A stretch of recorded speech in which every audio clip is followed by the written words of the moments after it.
Welcome back to session 4 of 5 Days to Your True Significance. I'm David Lovelace. And I'm Caron Lovelace, and we're co-founders of Live True. Gosh, we've uncovered some great stuff already that we're hoping is leading you to recover the very thing that can impact everything about your life. Here's some questions that some of you sent us regarding true significance. You said, I'm not sure what I'm put on earth to do, so how can I feel secure in my identity? Somebody else asks, are we overdoing it in our culture with this self-esteem message? Or what can I do when I can't rely on my family for significance because they don't exist? How can I help someone who lets their past keep them from God's purpose for them? Or how can I help people in their 20s who are still building an identity based on success and impact? Here's what we know. True significance has everything to do with our true identity. So let's just pause for a moment and review what we've already said in this series. The divine imprint in us that defines us is that we are relational. We are irrevocably loved. And from the experience of being loved like that, we can live in the reality that we are enough. Anytime that we start mistrusting that and thinking we need to create our own image, then we'll experience shame, a sense that we're not enough. And when we experience that, then we'll feel the need to cover that shame by gaining the approval of others and even God. We also said that our divine imprint that defines us is that we are resourced. We are given abundant provision for everything we actually need. And from that experience of being provided for like that, we can live in the reality of peace and contentment. But anytime we start mistrusting that and thinking that we need to create our own image, then we'll experience fear, a sense that we do not have enough. And when we experience that, we'll feel the need to cover our fear by trying to get more friends, more fun, more facts, more money, whatever it is. Here's the fundamental experience that we can trust. God is far more than you think, and He is far better than you imagined. And because He made you, so are you. You are far more and far better than you may have ever imagined, and you will never be more significant than you are right this very moment. No matter where you go, no matter who you know, or no matter what you do, you will never be more significant than you are right now. Today, let's continue to build out the diagram we began showing you in our last couple of sessions. By the way, again, we want to encourage you to download the PDF of this at the bottom of the videos available for you and reference it both during this session and later. But meanwhile, we want to continue to use this very high-tech diagram that we showed you. A third important part of our identity diagram is that we're created to be God's representatives. That brings us deep, meaningful purpose. Genesis chapter 1 says, and God blessed them and said, be fruitful and increase in number, fill the earth, subdue it, rule over the fish of the sea, the birds in the sky, over every living creature that moves on the ground. God tells the first humans that they are to represent His nature, which is love. He tells them that He wants them to multiply and reproduce themselves and fill the earth. This is a natural picture that's also intended to be a spiritual experience, multiplying both the divine and the human that He placed in each one of us. Another subject, another day. Do you know why? Because that's the image of God. Jesus was all human and He was all divine. He came to show us how to live in both. Everything in God's creation, including us, is intended to be fruitful and multiply. For example, several years ago, scientists made what they found to be one of the most startling discoveries in history. They said that they had discovered a God particle that all the galaxies pass through all the time, and every time they do, they expand and get even bigger. Cosmologists tell us now that the universe is expanding at the speed of light, 160,000 miles per second in every direction. And God's been doing that all along. So God is in the business of expansion. Yeah. And God told Adam and Eve to exercise authority from over the foundation of love here on earth. In other words, He wanted them to represent Him here and to act as ambassadors for Him, acting on His behalf and doing what He delegated them to do. It's also true for us. We're intended to be God's representatives and have a deeply meaningful purpose for being here. We represent him each day in our homes, in our work, in our culture. And when this happens, it produces great joy, where there is meaningful purpose for our lives. We represent the creator of this world. Talk about significance.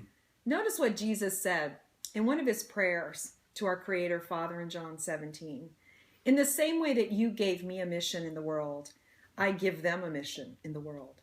He's given each of us a mission to represent him in a very unique and personal way, in a way that no one else can. God wants us to feel how significant that is. But we know that something changed in the Genesis 3 narrative that tries to change with us. There it says that Adam and Eve began to blame. She made me, the serpent made me. They become guilty. Guilt always says, I've done something wrong or I haven't done enough. People dealing with guilt in their life are always asking the identity question, how am I doing? Have I done enough? And when you lose sight of your true identity, the answer will always come back, no, you haven't done enough, or you've done the wrong things. And you'll be stressed and exhausted trying to prove otherwise. Have you ever felt any of these? We certainly have. Often in our lives, we were certainly representing a part of the mission God had given us and representing him here. When we did that, there was always a holy sense of great joy and great goodness that was in all of it. However, there have been times when we felt like we hadn't done enough, or that what we had done just wasn't good enough. Yeah. And it made us feel insignificant. And when we feel insignificant, that comes from a mistrust of who we really are and a mistrust of who God is. We move from his true identity for us to a false identity created out of desperation, created in our own image. So let's pause for a minute. In a recent survey, we asked this question of you. In what situation do you most often feel insignificant? And here's what some of you said. I feel insignificant in my role as a stepmother. I've been caught up in the mundane tasks, and I can lose sight of the importance of what I'm doing sometimes when I'm doing that. Or when I'm with people who are much more wealthy or accomplished or more spiritually mature than I am, I feel insignificant. In my work life, I feel like I have to earn my significance every single day. And someone else said, I wonder if what I do really does matter in the scheme of things, if I really am making a difference. So what's our response to the guilt of not doing enough? We try to compensate it with more ambition. Ambition says there's so much more to do that needs to be done, and we try to cover that guilt with that ambition. The problem is it's never enough, is it? See, part of the deceptive nature of ambition is that it leads us to believe that once it's fed, it'll be satisfied. But we know that's a lie. It isn't satisfied. Yeah. There is nothing inherently wrong with having ambition, though. Yeah. The right ambition is actually God-given. It's intended to point our desire for accomplishing meaningful things. That desire is supposed to direct us back to our source. However, when it is used to compensate for or cover over our guilt for not doing enough, then we take all that we're doing upon ourselves and we move from the child back to the parent role. And we think we know what we need to accomplish and to take upon ourselves. Only we can trust ourselves in that situation. But this representation is not just primarily for colonizing the world for Jesus so that everyone can be a believer. We are to be him here in a way that only we can, expressing his love and his joy and his peace. See, we are unique beings who've been given a unique mandate to represent him in his many facets every day of our lives, expressing who he is out of our own personalities and gifts. His imprint is in us, but it's expressing itself in a very personal and meaningful way through our work, our relationships, our hobbies, selling insurance, being a housewife, and education, whatever it might be. See, we're constantly pushed to do more and keep doing it. We know that. I mean, every part of our culture is we're driven. But the root underneath all that needs to be identified, because that's a part of what tries to drive us as well as define us by all of that. That's our temptation, is that we will have never done enough. We don't want to be identified by our doing. We want to be identified by our being. So here are 2 ways to wake up and stay awake to your true significance. Review throughout the day or at the end of the day, it's often easier to see it after the fact. Which of your dominating identities is driving you? Notice the times your false identity kicks in. Where are you experiencing guilt over not doing enough to be significant? Where is your ambition out of control? Where are you exhausting yourself and others? Where is there anger that you haven't reached that elusive goal of accomplishment? And where are you experiencing the joy that comes from the realization that you have been given a meaningful purpose and a mission in representing God each day with your family, in your neighborhood, in your school, or where you work? Now, we know that there's a lot to God, but remember, the primary ways that you can represent His love is through who He's naturally made you to be, the passions and proficiencies that you have. Yeah. A second thing for you today is to reclaim your true significance throughout each day.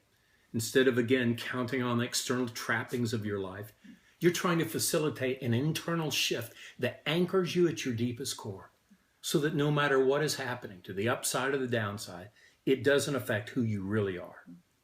May experience the fact that you know that you have meaningful purpose, and from that God will provide you with the satisfaction and the joy that comes from that. There will be a diminishment of guilt and the need to do more or accomplish more that is just unending. So today, what's been the one thing that God's been trying to say to you in this last session? I mean, why don't you take a few minutes right now, or when we finish in a moment, and write down either one sentence or one paragraph what that is.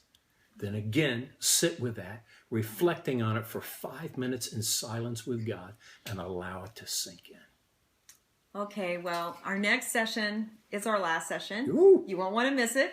You're probably like us in that you look at these 3 primary things about your true identity and ask the question, how can this be true? How could I know if that's true? If all this is true, then how do I live true? Yeah. Well, that's what we're going to talk about next. Again, as always, if this session or any part of it has been helpful to you, then pass it on to somebody else. And this would be a perfect way of your exercising your meaningful purpose today in representing your Creator Father. Yeah. If these videos are helpful to you, let us know by leaving a comment at the bottom or of this page, or emailing us at Caron@youlivetrue.com or David@youlivetrue.com. Yeah. We look forward to seeing you in our final last session. Don't miss it.